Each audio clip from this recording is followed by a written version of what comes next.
joy and delight is not a remedy, and it's similar with Ross's work as well.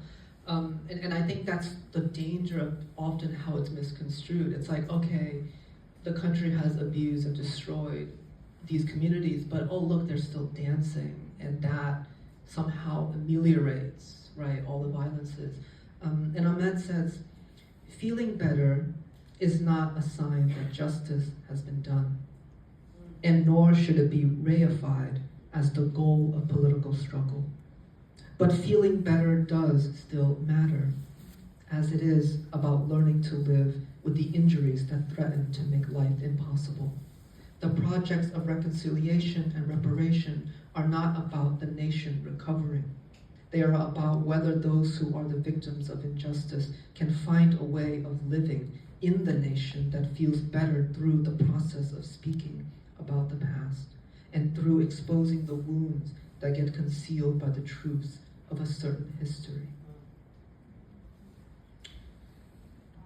Can you think through that? Yeah.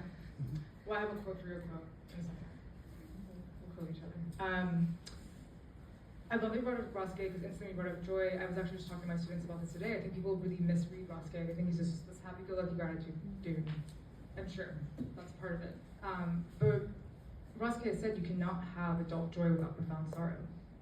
And people don't, I find people focus so much on the gratitude or so much on the joy, but those are ode-wrapped elegies. They're elegies for his father, for the speaker's father that's passed. And I think it's important to remember that, right?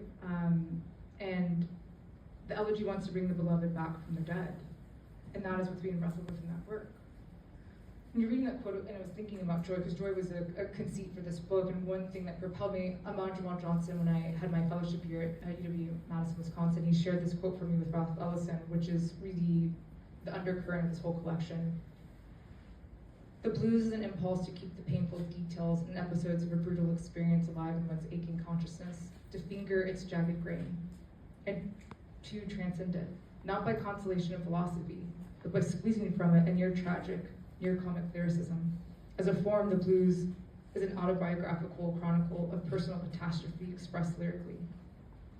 So I was thinking about what does it mean to keep the finger on the jagged grain, right? But then this idea of and to transcend it, I've been holding on to that, was it possible to transcend the pain? I don't know. But I wanted to reckon with that. I didn't know if it was possible. And I feel like the quotes that you were reading from the book were kind of hinting at that, but I kind of wanted to hold that space for possibility. I tell my students, thinking about a flying trapeze artist, I think failure is a form, right? And even leaping for the thing, even if you fall, I'd rather it fall, right? Think about Jack Gilbert or XX, who cares that he fell, Icarus, right? He claimed the sun. I'd rather reach for that sense, right, in my work than, I think for me, to be honest with you, I felt like I was re-exploiting myself for my first book. I was reharming myself. I was falling in to the gaze that was also oppressing me. And I wanted to actively push that off of me. And so joy, I forgot what joy could make possible in my work. When I was younger, I thought bloodletting my pain for people was a sense of connection, and that was a lie. And I feel obviously, a lot of these poems are written from a place of pain, but this book I wanted to take better care of myself, especially as a Black artist, because I do not want to survive or be sustainable by my exhaustion, by my pain, by my grief. That's not what I want my legacy to be as a Black writer. And look at, you said feeling good. Instantly I thought Nina Simone, right? Nina Simone felt so betrayed by the civil rights movement. She was mentally ill and sick. There's actually 2 European dudes that found her in this decrepit space in France that she got her on lithium and got her help. And I think about her often. I think about Alice Walker looking for Zora Neale Hurston. I think about these unmarked graves, these giants that we have that were not honored in their time, but they were burned out and chewed up by society, by capitalism, by the pursuit of happiness. And I'm I'm working on a book about Black burnout, and one of the questions as I'm holding of thinking about what are those modes of transgressive joy? What are the modes of survival? And I've been thinking about maroonage and petite maroonage. We're often on plantations. There might be a small little plot of land that a slave would have, where they could have one little crop that would be just to themselves, to sustain themselves. And what would that look like in my life?